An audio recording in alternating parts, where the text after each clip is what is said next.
Welcome back to the ETF Inspector. It is Friday, October 17th, around 8:30 when I'm recording this, but this video will be airing Saturday morning while I am out coaching my daughter's soccer game. So that's why I got to get this thing made tonight. But this is my weekly video where I go over my own personal trades and holdings, whether it's options or high yield ETFs, everything in my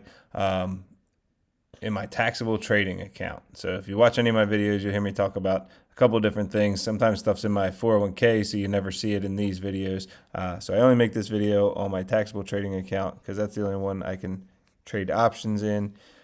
And, it's more fun to pay attention to. So quick update before I get into things. Getting real close to that 5,000 subscriber mark. So if you're watching and you're not a subscriber, please consider clicking the subscription button. I provide detailed coverage on some of the more popular ETFs.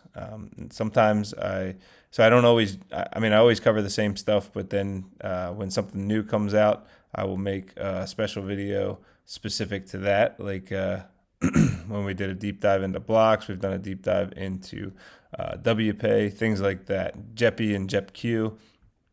So it's not always the same thing. And speaking of that, I did make an announcement to changes in the channel. I am on X as well at ETF_Inspector1. So I made this announcement on here as well as on YouTube, so all my subscribers would see it. Just wanting to let everyone know, next week I'll be starting detailed coverage of the daily trades and holdings for the following funds: Coney, Misty, NVIDIA, and Tesla. They are all the over $1 billion assets under management. Hoping that because there's that many shares out there, that there's that many viewers out there that might want to see how their investments are doing. So, but this also means that the Round Hill video is on the chopping block, and so is Salty coverage. So Salty coverage is going to get reduced. But anyway, let's get into the specifics of this video, and that's just my own personal trading. And I am not a professional by any means. I just have fun with it, so that's why I make this video. So we'll start off with spreads. Now I've had this is my first year trading spreads. I started the first one back in February. I quickly fell into the hole and then dug myself out of it throughout the rest of the year, only to, after getting out of the hole, the very next trade, it was, I think it was Upstart, put me right back into it again, right there. And so then I've been trying to dig out since then, not doing the best job. So I've had a put spread on open out for a little over a week. It was expiring on Friday the 17th. It was a $7.50 short put and a $6 long put, so it was a $1.50 spread. I collected 25 cents per share, $25 minus the 84-cent fee.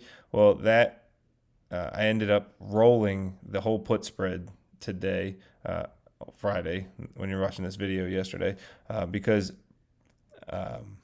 open was at 7-11, and frankly I didn't want to take the loss and have to pay to close it out.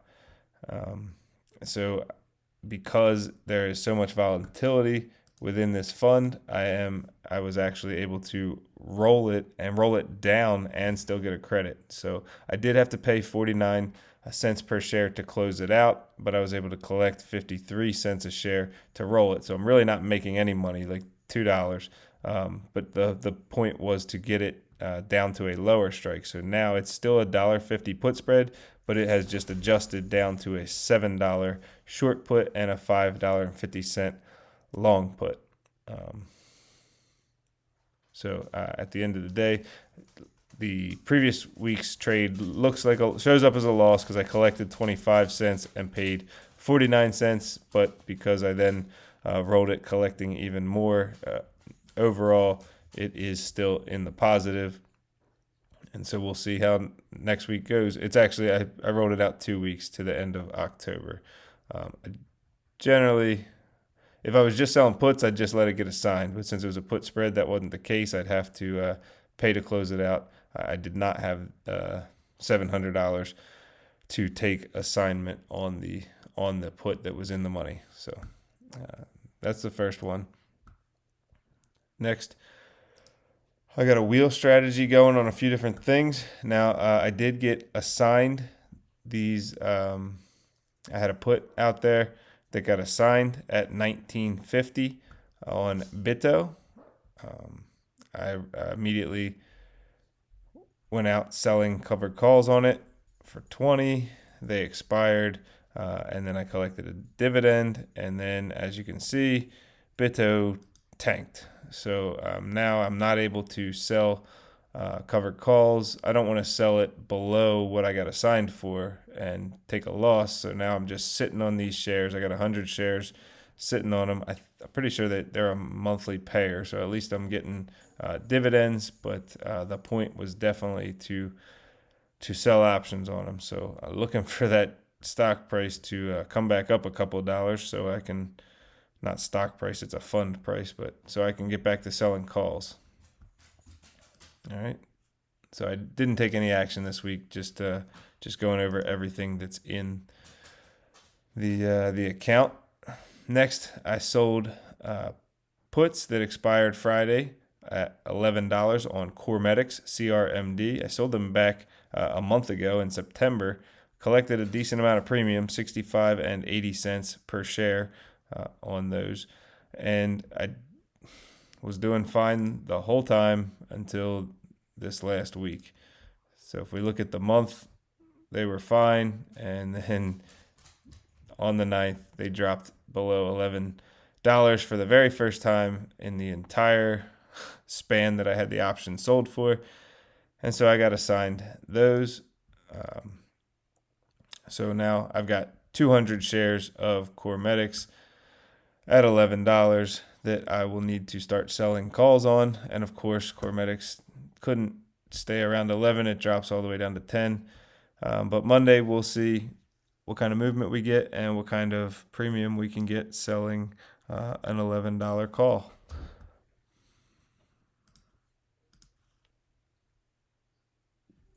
All right, that's it for wheels and spreads. Next, we have our just the rest of the holdings, all the high yield funds within my account. And so this week, let's see, where do we want to start? So dividends received is a combination of all these weekly payers that I have within the fund. I'd like to maybe come up with a different way to do this, because I don't know how great this is to look at for you guys. But I got paid $41.83 from YMAX on Thursday. I got $195.22 from Ulti. I got $8.13 from Chippy and $6.29 from GPTY, or Jippity, is that what we want to say? Those were all Thursday payers. I think Blocks was maybe Monday, $4.60. I don't remember what these yield boost funds from Granite shares. NVYY paid $4.49, SMYY paid $6.95, and PLYY paid $4.52. That is, they sell puts on the leveraged NVIDIA fund, puts on the leveraged SMCI, Super Microcomputers fund, and puts on the leveraged Palantir fund. That's what Granite Shares does over there in Yield Boost. GPTY is a collection similar to it's a portfolio fund over in YieldMax of AI related stocks, and then Chippy is obviously chips and semiconductors and stuff. Blocks is very similar to LFGY. It's a big options play on crypto related things. And then also Misty paid me today $218.67. So all in all, that totaled $490.70. So that's not a bad weekly payout. From there, we talked about the roll on the open put spread that brought in $2.42. It's embarrassing even to mention. And also CorMedix, I did get assigned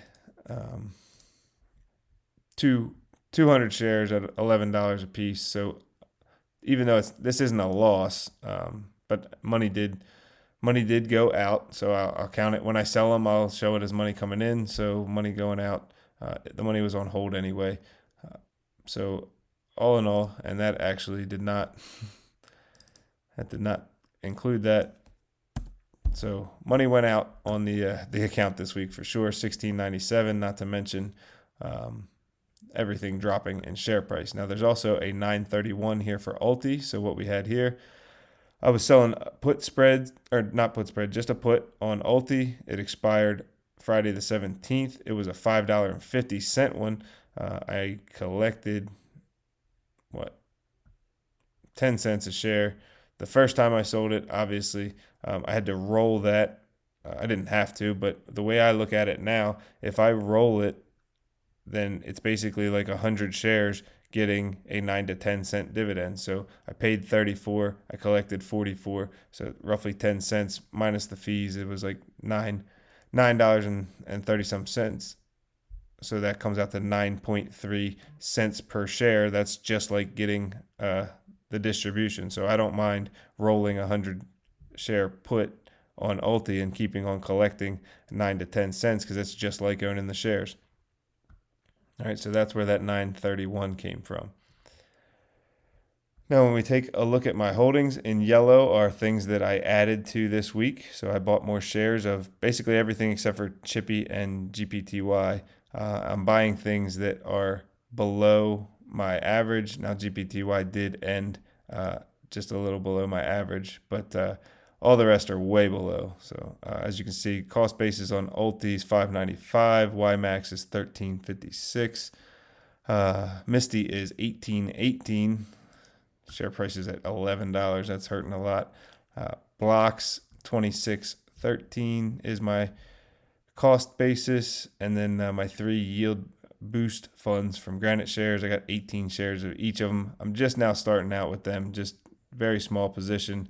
I am in the process of cashing out my cash balance pension plan from my old job, and I'm going to deposit that into here, and I'm going to buy a whole lot more of all these, and this is going to turn into the pay my bills account. So I'm going to use high yield funds to pay my bills. Now, the market has been up so high. I like options trading more than I like just buying and holding ETFs, but the market just kept going up and I didn't want to chase it with the options. I tend to start losing when that happens. So instead of chasing it, I started buying ETFs. Well, then the market came back down. It would be perfect for trading options, but I've put all my money in ETFs, which are dropping in value. So as you can see, I got some capital gains losses, 4,400 so far. So that hurts. Fortunately, I got 5,900 in distribution, so I am still positive. But last number here, 27,182 is where the balance ended when the market closed on Friday. So, all right, that was a lot of information. I don't even know if anybody cares, but it's fun. This is kind of just my journey. I like trading options a lot more, but makes the video more interesting as well.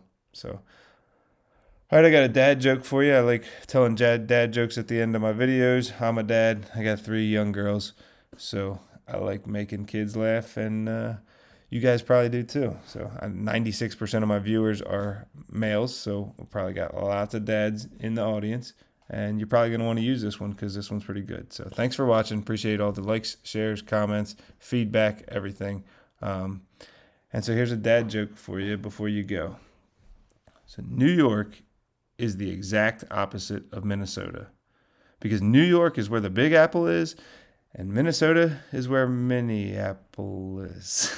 All right, thank you. Have a good day. Have a good weekend. Catch you in the next video.